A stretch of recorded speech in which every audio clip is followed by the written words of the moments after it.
नमस्कार मित्रांनो, तुमचं पुन्हा एकदा स्वागत आहे स्वातीस कुकिंगवर। आज आपण बघूया डेझर्ट रसमलाई। तर मी इथे 1 लिटर फुल फॅट मिल्क घेतलेला आहे मलाईदार। त्याला आपण आता 5 ते 6 मिनिटं बॉईल करायला ठेवूया। एकदा उकळी आली 5 ते 6 मिनिटांनंतर त्याच्यात आपण आता ड्रायफ्रूट्स टाकून घेणार आहोत। इथे मी काजू, पिस्ता, बदाम व केसर टाकलं आहे। कलरसाठी, केशरी रंगासाठी मी इथे केसर वापरले आहे। परत 12 मिनिटं ठेवल्यावर आपण बघू शकता आपण याच्यात आता साखर टाकून घेऊया। मी इथे अर्धा कप साखर आणि 1 टीस्पून कार्डेमम पावडर टाकलेला आहे। वेलचीची पूड टाकलेली आहे। आता आपण परत 10 ते 12 मिनिटे ठेवूया।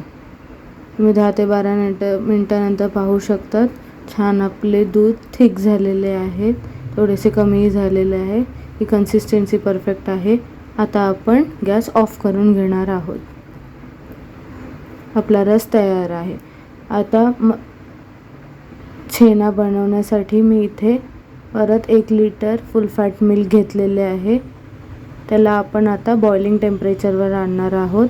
तुम्ही पाहू शकता दूध खूप गरम झालेले आहे। आपण आता ह्याच्यात विनेगर टाकून घेणार आहोत। मी 3 चमचे विनेगर व 3 चमचे पाणी मिक्स करून घेतलेले आहेत। तुम्ही पाहू शकता आपला छेना आता तयार झालेला आहे। आता आपण याला स्ट्रेन करून घेऊया।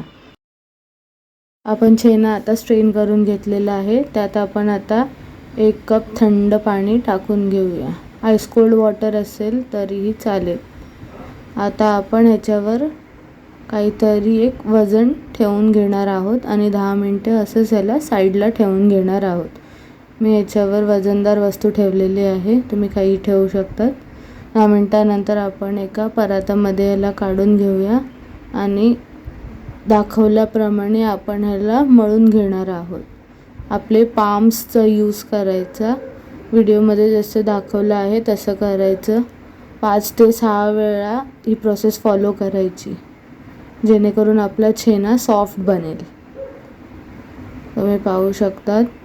आता मी याच्यात बाइंडिंगसाठी फक्त 1 टीस्पून मैदा टाकून घेत आहे आणि ह्याचा एक छान डो लावून घेत आहे। तुम्ही पाहू शकता सॉफ्ट झालेला आहे छेना। आता आपण रसमलाईचा शेप देऊन घेणार आहोत। तुम्ही पाहू शकता आधी राऊंड करायचं, मग थोडंसं प्रेस करायचं।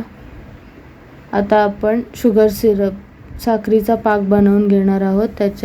त्याच्यासाठी मी इथे 1 वाटी साखर व 2 कप पाणी घेतलेले आहे।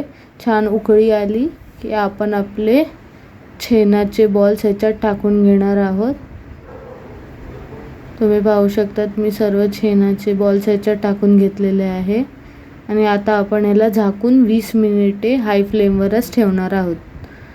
20 मिनिटानंतर पाहू शकता छेना शिजलेला आहे। आपण आपल्या आता रसमलाईमध्ये टाकून घेऊया। आपण जो रस आधी बनवलेला होता त्याच्यात आपण याला 4 ते 5 तास ठेवूया आणि रेफ्रिजरेटही करू शकतात। 4 ते 5 तासानंतर आपली रसमलाई रेडी झालेली आहे। तुम्ही ही रेसिपी करून बघा, आवडली तर नक्कीच लाईक, शेअर व कमेंट करा। धन्यवाद।